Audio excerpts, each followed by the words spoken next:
presenta No hay derecho. un espacio de noticias, análisis, diálogo y opinión. No hay derecho, no. ¿Qué tal, amigos y amigas? Bienvenidos, bienvenidas a IDL Radio. Como todas las mañanas, queremos agradecerle por su generosa atención y por permitirnos compartir con ustedes información, análisis y opinión sobre los temas que ustedes consideran son los más importantes, los necesarios a tratar, los que a nosotros nos preocupan y a ustedes también. Estamos transmitiendo en vivo y en directo a través de la red nacional de IDL Radio en todo el país. Estamos transmitiendo en vivo y en directo también a través de la red de canales de televisión que son parte ya de esta red de IDL Radio. También estamos transmitiendo en vivo y en directo a través de nuestras redes sociales, en Facebook, estamos también en YouTube, estamos en Twitter, en Instagram, estamos transmitiendo en vivo y en directo a través de La Mula y de Útero.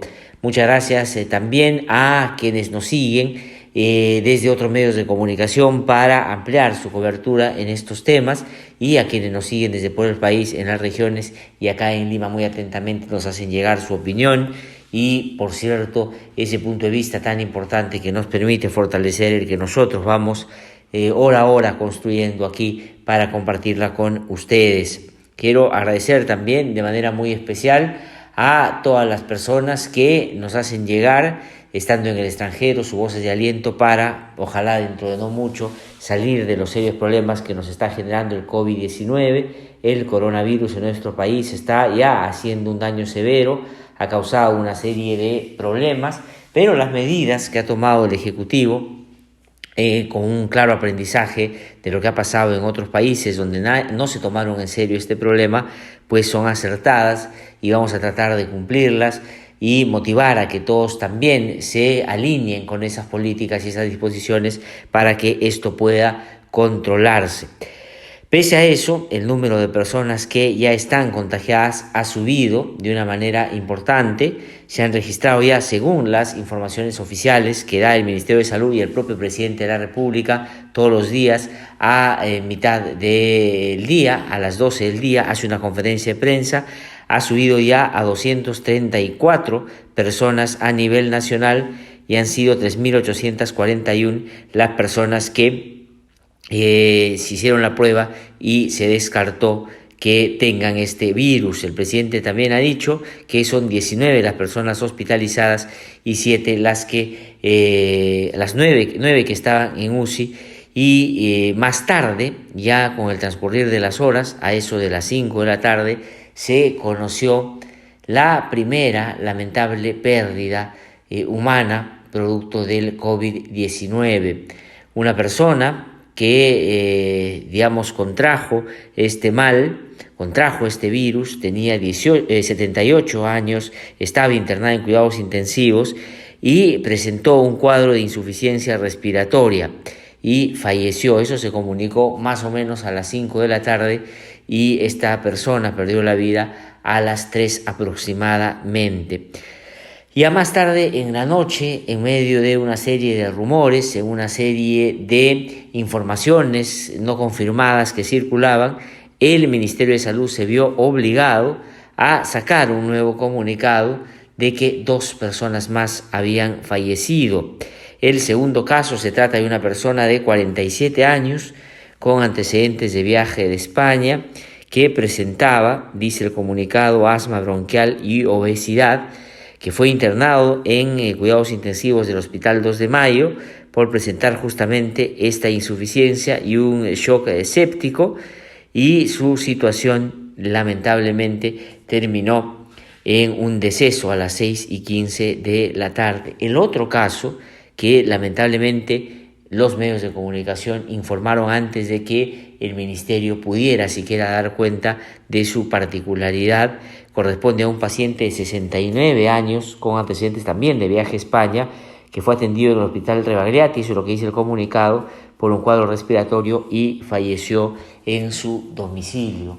Y aquí hay varias cosas que decir en torno sobre todo a este caso, siendo los 3, por cierto, igual de dramáticos, igual de lamentables, igual de terribles. Nuestra solidaridad, nuestro afecto y nuestro profundo pesar con sus familiares y amigos. Pero sobre el caso del paciente que falleció en su domicilio, la cosa a mí no me queda del todo clara. Escuchaba al director de la red asistencial del Hospital Rebagliati en Canal N tratar de explicar qué cosa es lo que había pasado. Es una persona que vino con síntomas desde España, reportó algunos problemas de salud, fue al Hospital Rebagliati, lo devolvieron a su casa porque sentían que los males que la quejaban no merecían una hospitalización y le dijeron que iba a mantener una cuarentena, un reposo y que iban a ir monitoreándole.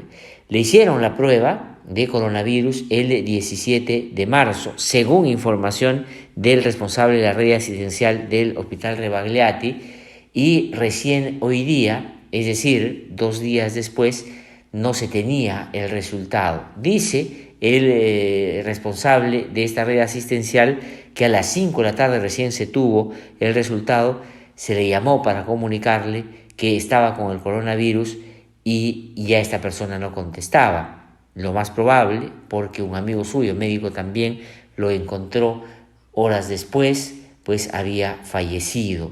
No me queda claro, digo, porque se supone que el sistema de salud, que está abocado a identificar estos casos, está actuando con todas las prerrogativas y con todo lo que en cuanto a herramientas se cuenta para estar pendiente de qué cosa pasa a las personas que están bajo la sospecha de que pueden tener este virus.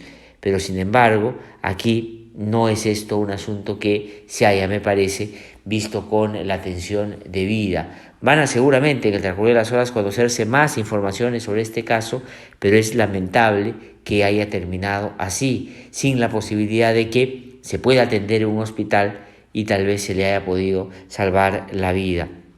Pero estos casos van a tener que esclarecerse y vamos a tener que pedir a las autoridades más transparencia en la transmisión de la información y más celeridad en cuanto tengan ya la información concreta de que esto ha sucedido, porque los dichos, las informaciones que circulan, algunas falsas, pues van ganando terreno y es bien difícil desinstalarlas del imaginario de la gente que empieza a creer de que no se está actuando correctamente a este respecto. Pero 3 personas fallecidas, si bien están, como el presidente había dicho, dentro de lo que se podía imaginar, podía suceder en nuestro país, pues es lamentable.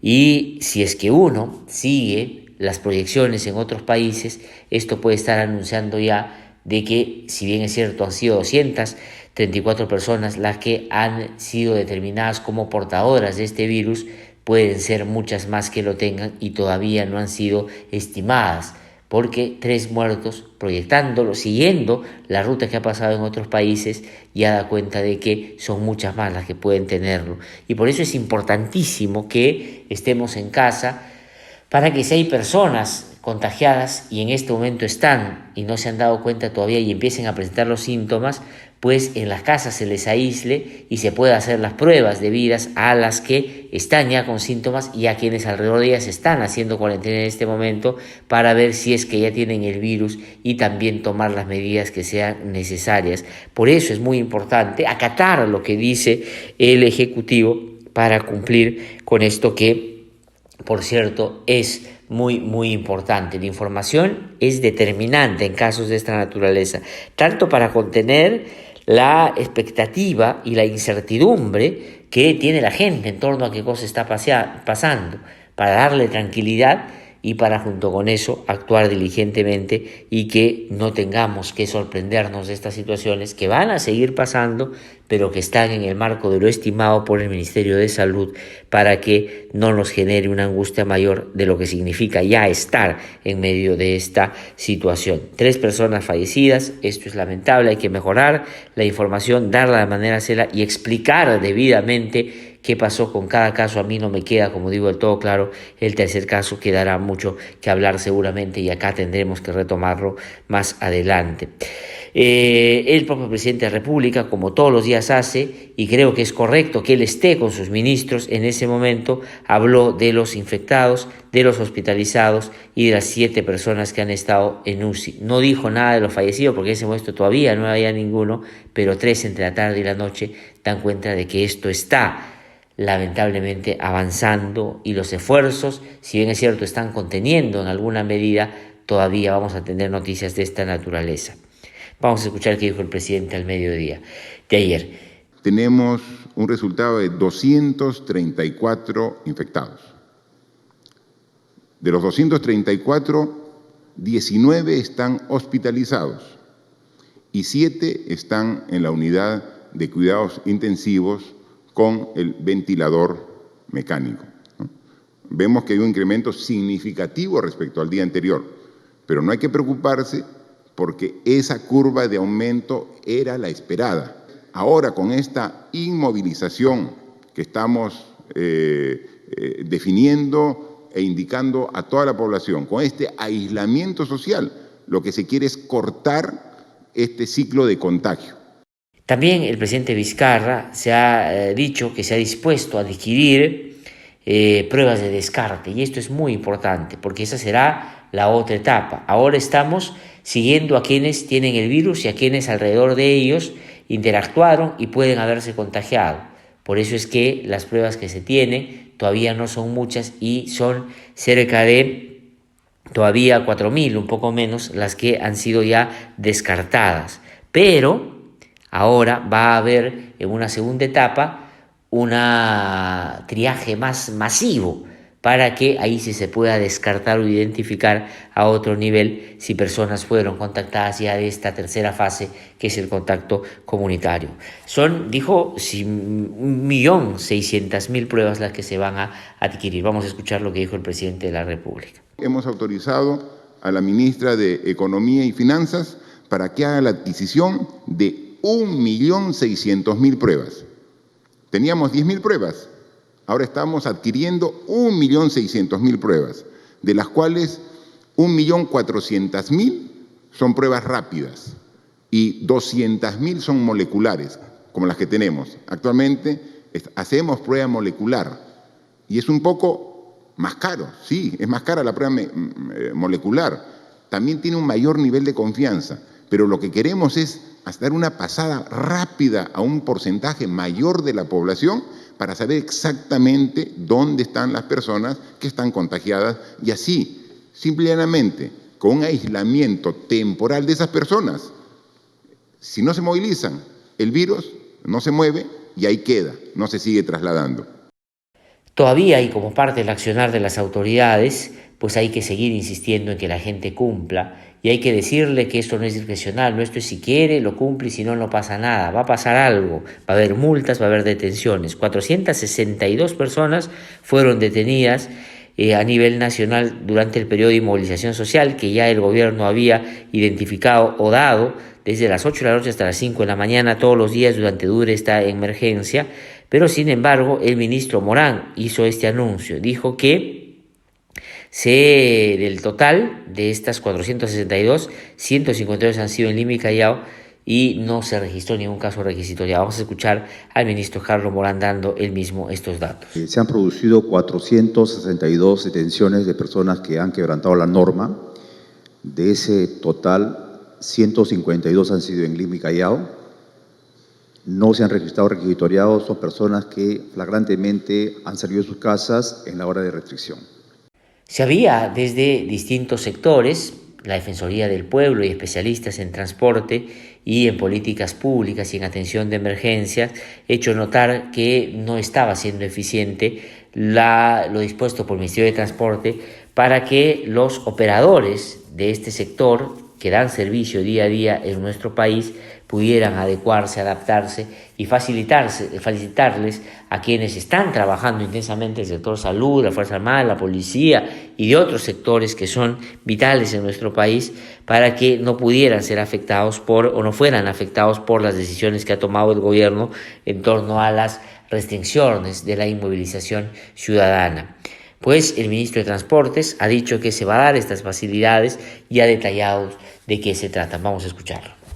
Estamos en condiciones de poder anunciar, señor presidente, que el sistema de transporte urbano está garantizado, para lo cual estamos hablando de los sistemas de la línea de metro, estamos hablando del metropolitano y sus alimentadores, estamos hablando de los 5 corredores complementarios, para lo cual el Ministerio de Transportes y Comunicaciones, a través de la Autoridad de Transporte Urbana de Lima y Callao, y en coordinación con Protransporte, estamos dando facilidades a los operadores para poder brindarles servicio regular entre 5 de la mañana a 8 de la noche.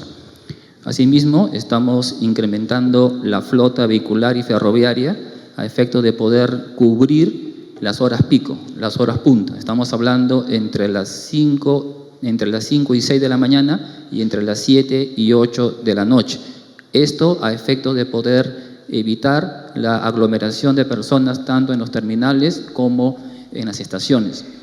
También hay preocupaciones sobre los bancos, hay preocupaciones sobre los pagos de los servicios, hay preocupaciones sobre los fondos de las AFPs, aunque el sector es muy pequeño de la población que tiene esa posibilidad.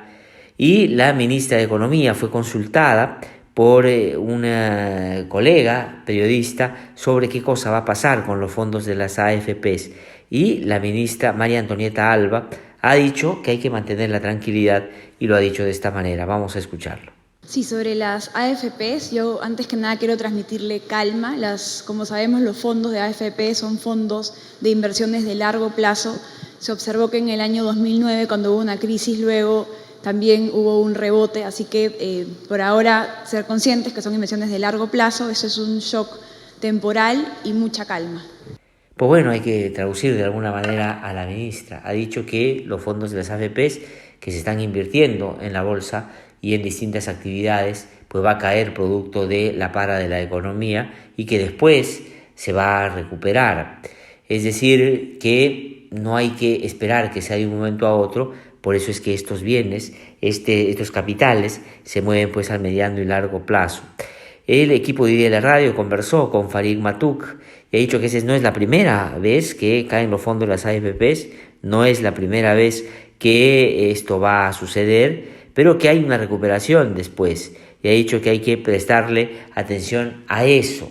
Y si los que tienen la posibilidad de poner su fondo provisional en una AFP se han dado cuenta, el 2009, el 2019, que han habido movidas o crisis, pues han habido este tipo de situaciones. Calma, no queda otra posibilidad, y aquí lo dice un especialista en esta materia, que es Farid Matuk. Vamos a escuchar. Hay que tener presente que cuando hablamos de AFP estamos hablando de la élite de los asalariados. Estamos hablando de un sexto de los asalariados, no es todo el Perú, no es la mayoría, no son los más pobres. Entonces, efectivamente, hay una crisis económica mundial, como ocurre a todos aquellos que tienen fondos líquidos en el sistema financiero, y en una pérdida en el activo que lo van a recuperar después. Esa no es la primera vez que caen los fondos de las AFP. En el año 2009, con la crisis mundial que hubo, cayeron también enormemente y se recuperaron. Hace un año, más o menos a comienzos del 2019, hubo una caída también y se recuperó. Entonces, los fondos de las AFP tienen como característica que caen y se recuperan después. Cualquiera que tenga 5 o 10 años en una AFP, el saldo neto es que ganó plata. Y ganó más plata que poniéndolo en el banco. Eso es lo que sabemos el día de hoy. Y el día de ayer, y aquí quiero detenerme un tiempo razonable, se dio una información sobre el primer caso que se presentó en San Martín, en la región San Martín. Y los medios de comunicación informaron sobre qué cosa es lo que ahí sucedía, cómo se había contagiado esta persona, qué características tenía, y en eso se cometieron una serie de errores graves, garrafales en el periodismo, sobre todo cuando hay disposiciones expresas para no dar, por ejemplo, el nombre de la persona que ha sido contagiada con el coronavirus o con el COVID-19, ni tampoco dar la información en otros casos que aluden y directamente refieren la salud de una persona. Eso está constitucional, legal y convencionalmente protegido y no se puede vulnerar bajo ninguna circunstancia. Y aquí nosotros hacemos un llamado de atención a la pésima manera como se trató este caso en la región San Martín y en otros medios de comunicación nacional. Y quiero también hacer notar, y esto es lamentable, pero así como lamentable es la situación, hay que asumir también responsabilidad en esto. En este programa, que tanto se cuida y que tanto busca que las cosas sean tratadas de manera responsable y de manera diligente, respetando los derechos de las personas, dando información y mirando críticamente el accionar de los funcionarios y resguardando lo que es fundamental en cualquier circunstancia, que es lo que a cualquier ciudadano le prevé, en tanto todos tenemos los mismos derechos, también se cometió este garrafal hecho que nosotros no vamos a dejar pasar y nos vamos a rectificar y hemos tomado las medidas del caso dentro del equipo y con nuestros corresponsales para no poder dar información tan ligera, sobre todo si esta no ha terminado de ser primero verificada y en segundo lugar si vulneran los derechos de las personas. Lamentamos y pido 1000 disculpas a la persona que ha sido afectada por esta información, que está siendo lamentablemente objeto de una serie de actos que a mí me parecen cuestionables, de amenazas, de ataques y de actos contrarios a lo que es la buena práctica desde el periodismo. Mi reconocimiento de este hecho lamentable no va a volver a suceder. Nosotros aquí informamos a través de nuestro corresponsal y eso ha sido ya no solo retirado, sino ha sido advertido todo nuestro personal para que en información de esta naturaleza se tenga muchísimo cuidado. Y por eso es que decía que me quiero detener aquí, porque aquí también se dio el nombre de la persona y eso no se debe hacer, y además con información que debió corroborarse antes de ser emitida. Y ha salido un comunicado que yo quiero leer porque me parece que eso es lo correcto, de Piunamut, que es un comunicado que es la asociación de la cual es parte el APU, Aurelio Chino. Ya el comunicado da su nombre porque el nombre se hizo público cuando no debió hacerse público, es presidente de la FEDICEP. Dio positivo en una prueba del coronavirus que se realizó por el Instituto Nacional de Salud, que es la única entidad que en este momento está administrando esas pruebas. El APU se encuentra bien y eso es una buena noticia. No presenta, dice este comunicado, ningún síntoma de su salud es fuerte. El APU ha tomado esta noticia con la preocupación del caso y ha tomado las medidas necesarias en coordinación con el INS para salvaguardar la salud de sus hermanas y hermanos indígenas y de la población en general. Aquí en el programa yo he venido hace varios días anunciando la gravedad de lo que podría significar que un miembro de una comunidad indígena, por ejemplo en la Amazonía, se contagie y que vaya a su zona y pueda, contagiar a otras con los pésimos sistemas de administración de la salud pública en esas regiones donde lamentablemente personas se mueren por enfermedades y por situaciones que ya no deberían suceder en nuestro país. Por eso es que era importante prestarle atención. Pero ¿qué cosa sucedió con este APU? Él llegó de Ámsterdam, en los Países Bajos, el 14 de marzo, luego de realizar un viaje, y esto también es importante resaltarlo, internacional para denunciar los históricos daños ambientales y sociales de la empresa petrolera Pluspetrol, cuya sede se encuentra en ese país. Daños que hasta el momento no son atendidos de forma adecuada e integral por el Estado en Ámsterdam antes de su retorno, y por eso es que este APU actuó con diligencia, actuó con responsabilidad. Antes de su retorno se realizaron las primeras coordinaciones con el Instituto Nacional de Salud frente a los posibles riesgos. Tras la llegada a Lima, el APU pasó apto las pruebas del Ministerio de Salud cuando salía del avión. Al momento de su retorno a los Países Bajos, no era un país, los Países Bajos no eran un país que integraba el grupo bloqueados por el Estado por causa del coronavirus o el COVID-19. Como medida, extremando las medidas de seguridad y por iniciativa propia, el APU asumió una cuarentena preventiva y pidió una prueba de despistaje, gestión que se hizo de forma inmediata con autoridades del INS.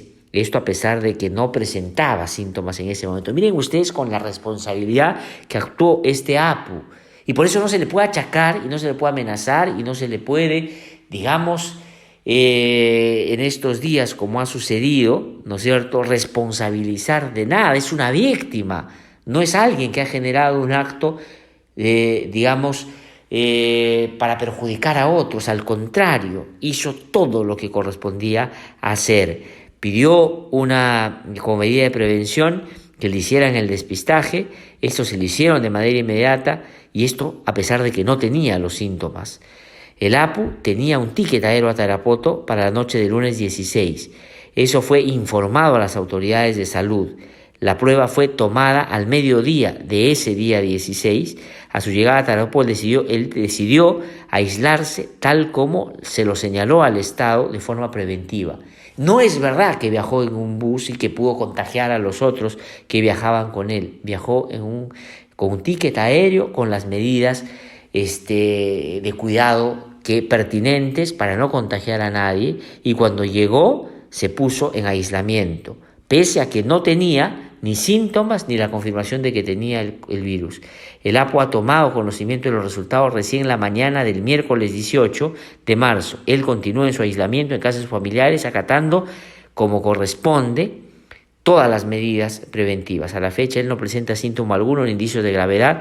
Asimismo ha coordinado y está monitoreado por el Instituto Nacional de Salud, que permanentemente ha tenido contacto con él por iniciativa de él desde que llegó de los Países Bajos, ¿no? Desde ya, dice el comunicado, rechazamos los injustos ataques que se han vertido contra el APU, quien ha actuado más bien responsablemente. Y nosotros también condenamos abierta y firmemente todos los injustos ataques que ha habido contra esta persona, que ha actuado correctísimamente.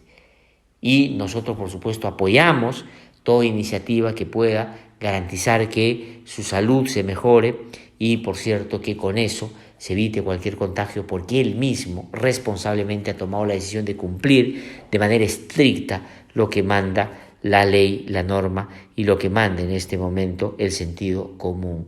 Mi rechazo al agravio del que ha sido víctima y a la información falsa, inexacta que ha venido circulando y que lamentablemente parte de ella también se difundió acá, y nosotros pedimos disculpas y nos rectificamos como corresponde de la manera como se difundió aquí en el programa. Vamos a pasar a algo relacionado con esto que he mencionado también, y estamos muy preocupados. La comunidad Shipibo Conibo, que se encuentra, sabe usted, aquí en Lima, en Cantagallo, pues lamentablemente no tiene agua, no tiene desagüe, no puede trabajar. Básicamente su trabajo es independiente, se hace en las calles, la venta es la única manera como generan algunos ingresos. Y Karina Pacaya, que es dirigente de la comunidad Shipibo Conibo, que está en Cantagallo, hace un pedido a las autoridades para que puedan de una vez por todas tomarles atención y ojalá tomar algunas medidas para que puedan ser incorporadas en ese sector, por ejemplo, que va a recibir, ha dicho el presidente, a partir del lunes, ese bono que van a dar para mantenerse en medio de esta crisis con un ingreso que les permita generarse unas básicas y mínimas condiciones. Un problema de fondo ahí también, por cierto, que hay que atender y que hace muchísimos años vienen reclamando sin tener una respuesta eficiente. Vamos a escuchar qué nos dijo Karina Pacaya. Acá como presidenta de la comunidad, muy preocupado que este tema de cuarentena que está sufriendo la población, mayormente a las madres artesanas que ya no pueden salir, y la comunidad pues se encuentra sin desagüe, carencia de agua, y estamos en una situación muy vulnerable. Las madres artesanas, la mayoría en totalidad nos vemos afectados porque el ingreso diario, el sustento económico es a través de nuestra artesanía. Y el tema de desagüe, pues que tiene que de todas maneras buscar un servicio público, un baño público, a los cuales estamos careciendo en todo sentido. Esperamos también pedir al presidente que nos incluya al bono de 380 soles, eso es lo que espera la comunidad. La ministra de la Mujer y Poblaciones Vulnerables ha dicho que hay denuncias por maltrato infantil que han aumentado desde el aislamiento social. Unos, casos que por supuesto no se han hecho conocidos y visibles por estos días porque hemos estado abocados a otras afectaciones que vienen del coronavirus, como la salud física y, por cierto, la atención en los hospitales. Pero la salud mental es fundamental. Estamos en este momento en una situación de cuarentena, de aislamiento, de no salir de nuestras casas.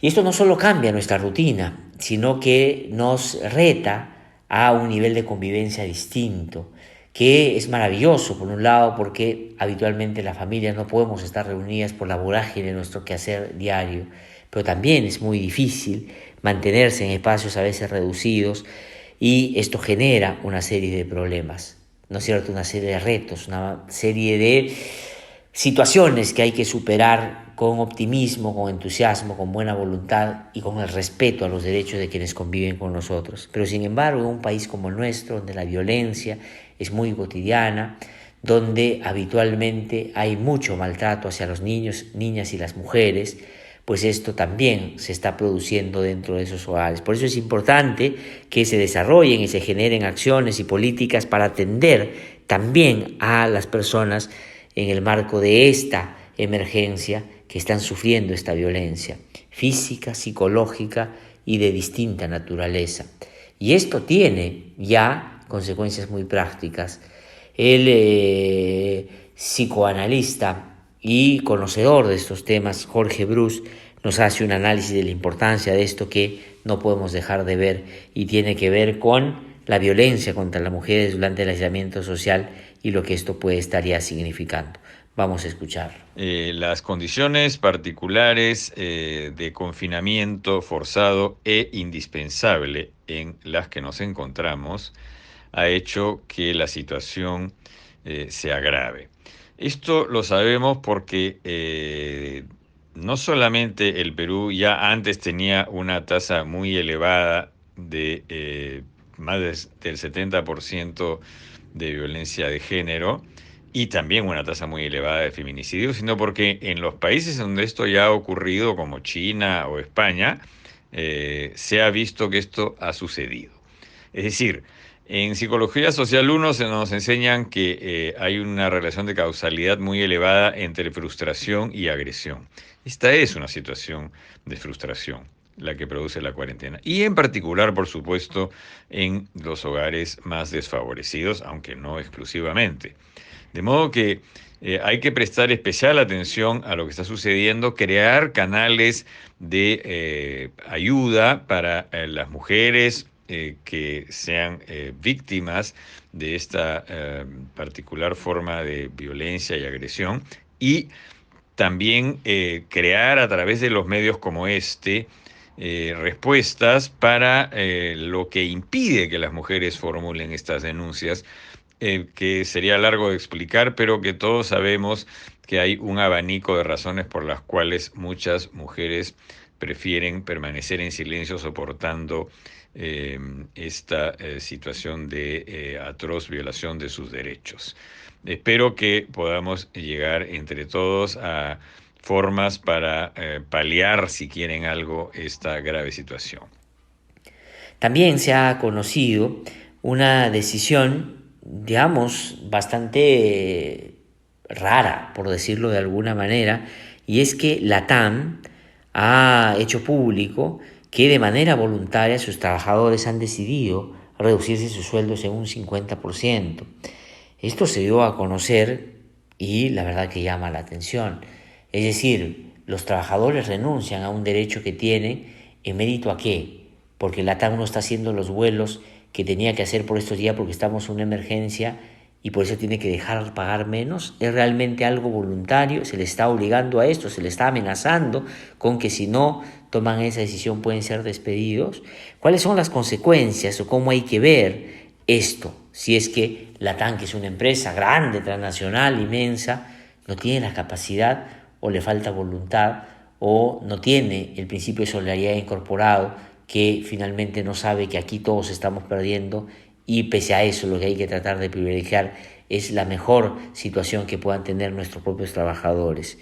Gisela Figueroa Toledo es abogada, laboralista y especialista de derecho colectivo, y ha analizado para nosotros qué cosa es lo que puede estar significando y qué cosa es lo que en el fondo puede, digamos, tratando de presentarse con una careta, significar una medida como esta que ha anunciado la TAM. Vamos a escuchar este análisis muy, muy acertado. Entonces, entre la figura del problema concreto, que es que yo sí creo que hay muchas empresas cortas además que están teniendo realmente problemas para subsistir, se trata primero de una empresa grande, transnacional y con capital que lo respalda, ¿no? O sea, no se trata de una empresa que vive con el día a día, sino que tiene un capital que lo respalda.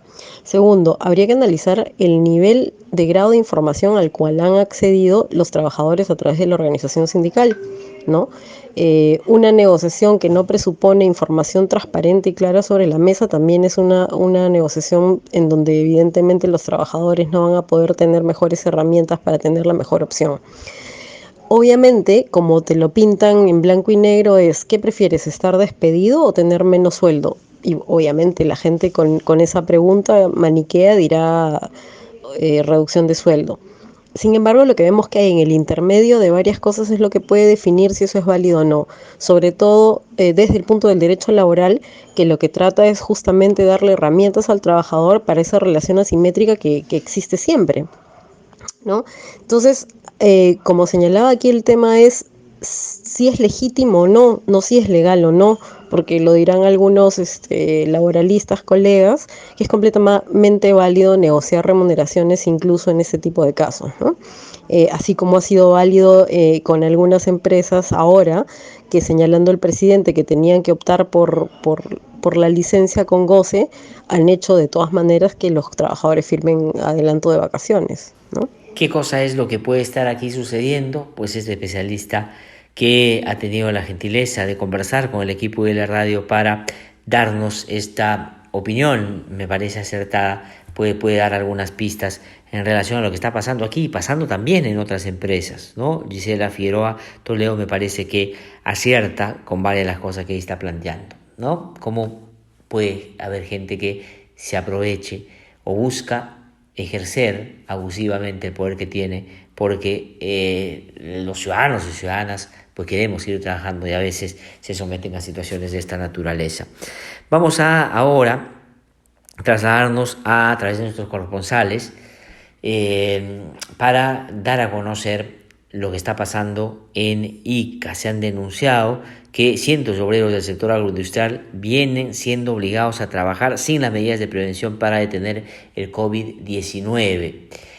Esto es muy grave y vamos a comunicarnos con Rosario Guayanca, colega periodista, que trabaja además no solo en el periodismo, sino es una persona muy abocada a las causas de derechos humanos, que nos pueda detallar qué cosa es lo que está sucediendo. Miren ustedes la gravedad de todo lo que está sucediendo aquí nomás, muy cerca. Y ni siquiera las autoridades pueden entrar a verificar en estas empresas porque tienen, al parecer, corona. Vamos a escuchar. Adelante, Charo, muy buenos días. Hola, Glatzer, muy buenos días. Esta es la información desde Ica.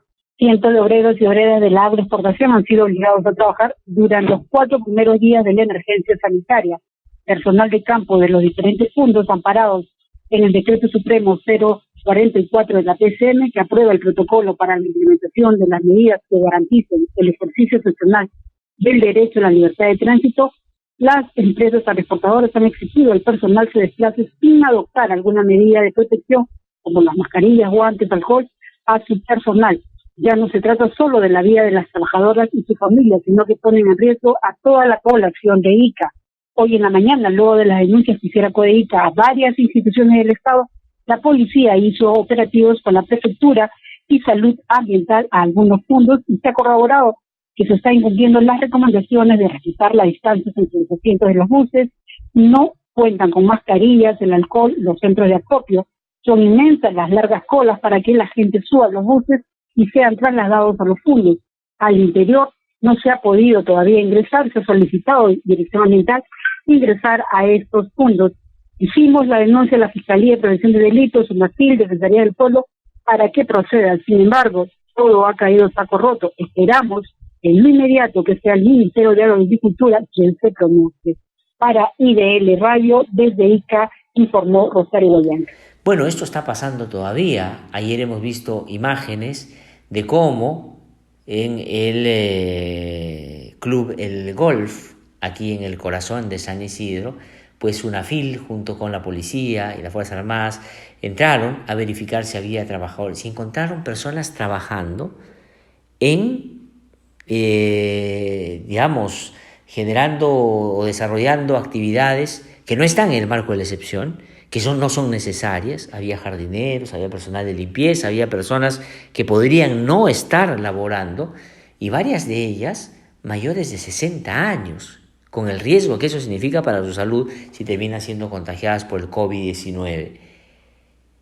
Y esto está pasando. ¿Por qué lo menciono?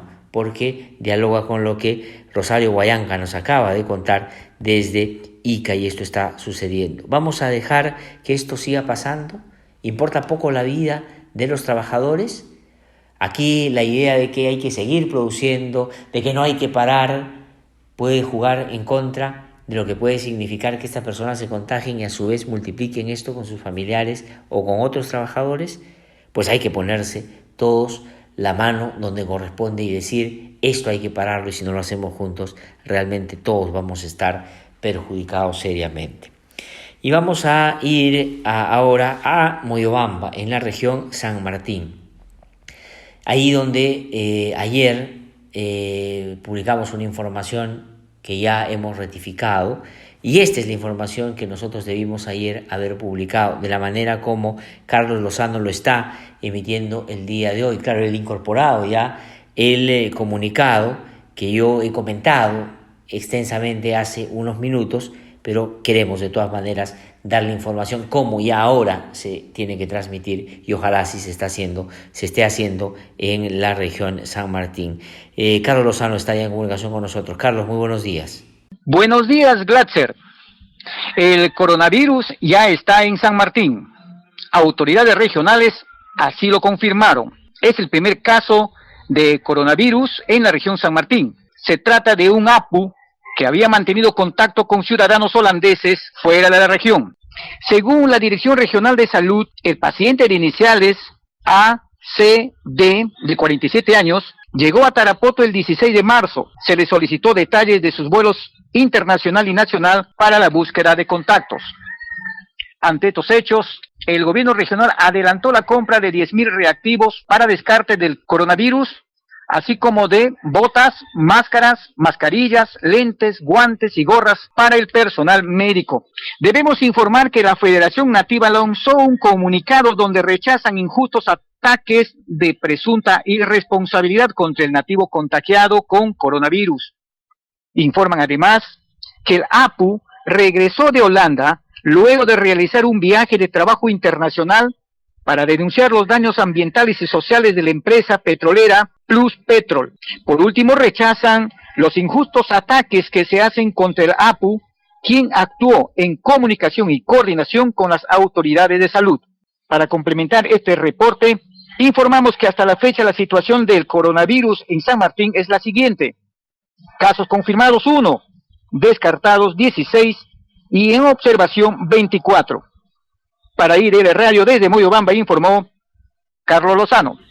Y vamos a trasladarnos ahora a otras dos regiones, porque ahí también hay datos que pueden ser importantes para ver cómo va el crecimiento o la propagación del COVID-19. Vamos al Cusco, ahí está Wilson Chilo con la información. Wilson, ¿cómo estás? Muy buenos días. Hola, Glatzer. En tiempos de emergencia nacional, la noticia desde la ciudad imperial. La Dirección Regional de Salud del Cusco, en su último reporte, ha informado que ya se evalúa 91 personas, entre cusqueños y extranjeros, por el coronavirus. De esta cifra, 57 resultaron negativos de la enfermedad, 31 siguen aún pendientes y 3 casos fueron confirmados. Hasta hace 2 días solo teníamos un caso registrado y esta se incrementó a 3 cuando se confirmó que 2 turistas europeos de aproximadamente 30 y 40 años dieron positivo. Ellos estaban aislados desde el 11 de marzo. Los resultados de las pruebas tardaron en llegar 7 días. Es por esa razón, ante la premura de conocer los resultados de las pruebas, desde ayer viene funcionando un laboratorio bioquímico descentralizado en el Centro de Salud de Acamana, en el distrito de San Jerónimo del Cusco. Tiene el objetivo de descartar o confirmar de manera inmediata los casos sospechosos del coronavirus. A este laboratorio llegarán los casos sospechosos de Madre de Dios, Apurímac y Puno, para trabajar coordinadamente en el sur. Wilson Chilo para la Red Nacional de IDL Radio. Vamos a trasladarnos ahora también a Arequipa. Ahí se encuentra Juan Francisco Valderrama en comunicación ya con nosotros. Juan Francisco, muy buenos días. Muy buenos días, clases de nuestra blanca ciudad de Arequipa, con toda la emergencia diaria y la gente prácticamente ha optado a estar en su casa. Pero el gerente regional de salud, el doctor Denmer Núñez Lozada, informó que se presentó el tercer caso de coronavirus en nuestra blanca ciudad de Arequipa.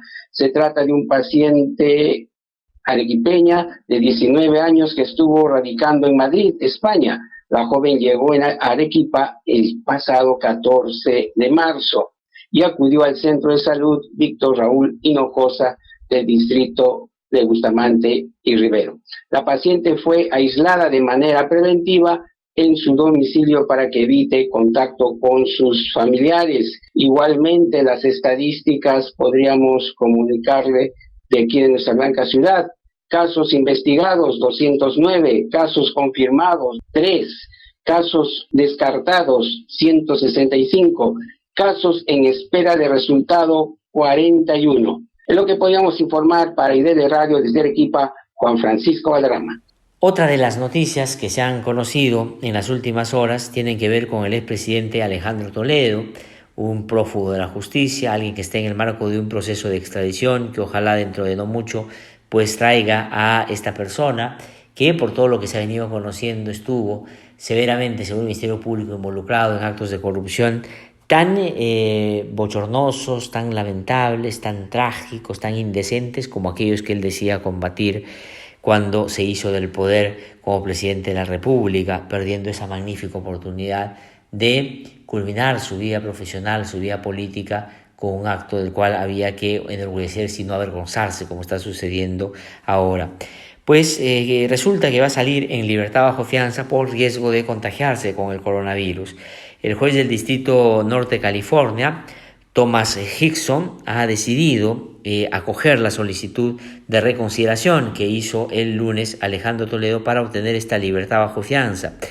Él ha argumentado, Toledo, que tenía un alto riesgo de contaminarse con este virus, ¿no es cierto?, en el condado de San Mateo, y luego de, entendemos, una larga conversación con Leán Carpi, con sus abogados, Hickson ha dicho que la fianza es de $1 millón, de los cuales la mitad deberán ser abonados en dinero y no asegurados mediante bienes.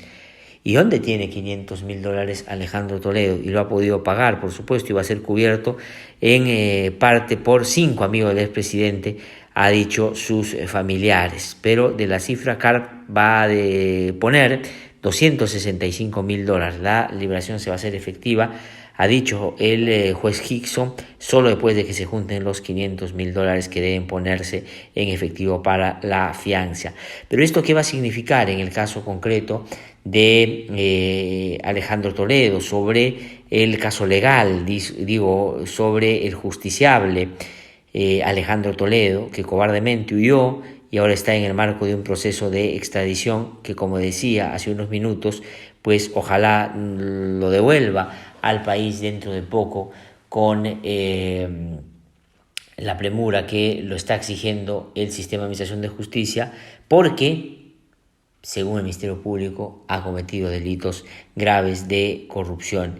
¿Quién mejor que Carlos Rivera, abogado, coordinador del área legal del IDL, que nos puede explicar cuál es su real situación? Vamos a escucharlo.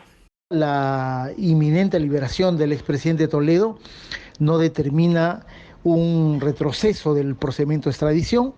Desde mi punto de vista, la decisión final y definitiva que debe tomar la justicia americana va a ser una decisión en salvaguarda de los intereses no solamente de la justicia, sino en respaldo a las evidencias que existen de 2 casos importantes, que son el caso Ecoteva y el caso Lava Jato. La liberación bajo fianza de Alejandro Toledo me parece que simplemente es un mecanismo procesal al cual él está accediendo, pero yo estoy absolutamente convencido que la decisión última y definitiva que va a tomar la justicia americana es declarar procedente una y otra de las extradiciones, y estoy convencido que en los siguientes meses Sánchez Alejandro Toledo va a estar en Lima respondiendo ante la justicia por los cargos de corrupción y de lavado de activos que se le imputan desde hace un buen tiempo atrás. Bueno, como hay información que se va moviendo muy rápidamente y que a veces el programa no da tiempo de poder comentar, vamos a dejar aquí nuestra transmisión. Nosotros estamos, gracias al equipo de la radio, permanentemente alimentando nuestras redes con información que le pueda ser útil, y vamos a regresar el día lunes, ojalá incorporando nuevas cosas al programa. Es muy difícil, como les digo, producir ahora porque no hay posibilidad de moverse de los invitados. La posibilidad de movilización está muy restringida para quienes también trabajan en el equipo, y por cierto hay que todos hacer el esfuerzo de mantenerse en casa, y por eso es que estamos transmitiendo, porque no queremos dejar de hacerlo, porque es nuestro compromiso con ustedes todos los días exponer nuestro punto de vista, nuestra opinión, pero también información que le puede ser útil, y además incorporar otras miradas, otros sectores, otros riesgos, otros problemas que a veces no se están atendiendo debidamente, para que ojalá las autoridades que están haciendo las cosas, creo yo, de manera correcta. Falta a veces mejor coordinación, falta a veces poner los énfasis donde corresponde, pero todos hay que avanzar en esa idea. Somos un país que ha podido en otras circunstancias salir adelante. Somos un país que en el pasado reciente venció a la lacra y al problema del terrorismo que tanto daño nos hizo, que vencimos toda la barbarie que nos generó también una dictadura infame que se apoderó de nuestro país por más de 10 años. Y luego pudimos también darnos logros tan importantes como entender que nuestra diversidad es maravillosa y que podemos mostrársela al mundo. Por eso es que vamos a salir de esta crisis y vamos a salir airosos. Y vamos a hacerlo siempre en la idea de que ojalá aprendamos la lección, de que miremos con otros ojos al que tenemos al costado, y al que tenemos lejos, y al que habla otro idioma, y al que tiene que cruzar ríos para llegar a ese estado que no lo atiende y que por lo general no lo pone ni siquiera en la estadística. Este es el momento en el que tenemos que empezar a ver ese país. Hay muchos países dentro del nuestro que conviven sin dialogar, y este es el momento de que empiecen a enlazarse. Y para eso ir a las causas de nuestras situaciones más dramáticas y terribles será la tarea pendiente. Ojalá que lo empecemos a hacer, porque si no, van a presentarse otras situaciones y vamos a estar siempre apelando y alentando a que todos podamos poner de lo nuestro.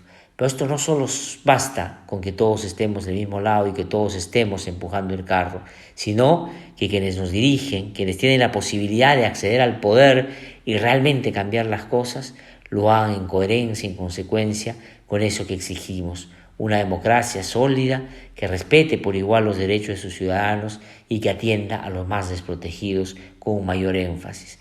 Hay que sensibilizar a quienes dentro del propio aparato estatal y esta burocracia, que a veces, y ojalá hoy día aprenda, mira con desdén determinados problemas que cree que no se van a resolver, y por lo tanto ya no hace el esfuerzo que cambien y que nos permitan auspiciar un momento diferente, un país más decente. Hemos podido luchar contra la corrupción hace muy poco, y muchos que antes creían que el poder que tenían era suficiente para impedir que los persiguieran legal y legítimamente, pues han tenido que morderse la lengua, porque hoy día está en una situación ya difícil para ellos y beneficiosa para un país que quiere limpiarse de esos problemas serios. Hemos podido hacer y salir de otros problemas, hagámoslo ahora, y por eso es que tal vez el mensaje tiene que ser, si bien es cierto, alentador, pero realista. No hay que entrar en desesperanza porque las cifras siguen avanzando y no paramos rápidamente este problema, pero si todos cumplimos, va a ser así. Vamos a lograr salir de acá. Y ayer ha circulado, entre tantas cosas que nos alegran y con entusiasmo nos hacen creer en el país, muchos aplausos de miles de personas que saludan el trabajo de la policía, de las Fuerzas Armadas, de los bomberos, de los médicos, las enfermeras, los auxiliares, de la gente de seguridad, de la gente que está trabajando, y de los periodistas y medios también. Y nosotros acá también le rendimos homenaje, saludamos, aplaudimos muchísimo ese trabajo porque es fundamental y nos está ayudando. pero por favor, generemos las condiciones para que lo hagan bien, hagamos nuestra parte, que el Estado, que el gobierno, que las autoridades les den todo lo que necesitan para estar protegidos, para que no estén en zozobra, para que no tengan limitaciones, para que no tengan carencias que hagan que no puedan actuar bien. Cuidemos también su salud, cuidemos también su integridad y alentemos a que todos, así como hemos podido, hace no mucho hemos estado celebrando cosas importantes, tal vez en otros ámbitos que alguien podría decir, sí, pero no es frente a algo tan grave como este, sí, pero fuimos en eso también un país, por fin, así como hace poco decíamos, sacamos las lecciones del fútbol, saquemos la lección de la selección, saquemos la lección de ser la mejor barra del mundo, pues hagámoslo y hagámoslo con cariño. Por eso es que nosotros vamos a entrar en contacto con ustedes el día lunes. En estos 2 días seguramente las cosas se van a mover, ojalá que para bien. Pero si no es al ritmo que quisiéramos todos, seamos pacientes y sigamos cumpliendo. No caigamos en la desesperanza, no caigamos en la angustia de creer de que no es posible. Hagamos todo nuestro esfuerzo y trabajemos para la salud física, para la salud mental. Entendámonos, mirémonos a los ojos, hablemos de frente y también aprovechemos, porque de cada debilidad hay que sacar una virtud, también este momento para entre nosotros decir sí podemos. Nos encontramos el día lunes a las 7 en punto aquí en No Hay Derecho, siempre atentos a lo que ustedes nos demandan y siempre con la responsabilidad que ya usted conocen de nosotros. Nos encontramos el día lunes. No hay derecho, no. IDL presentó No hay derecho. un espacio de noticias, análisis, diálogo y opinión. No hay derecho, no. Suscríbete a nuestro canal de YouTube, búscanos como IDL Radio y activa las notificaciones para ver No Hay Derecho en vivo.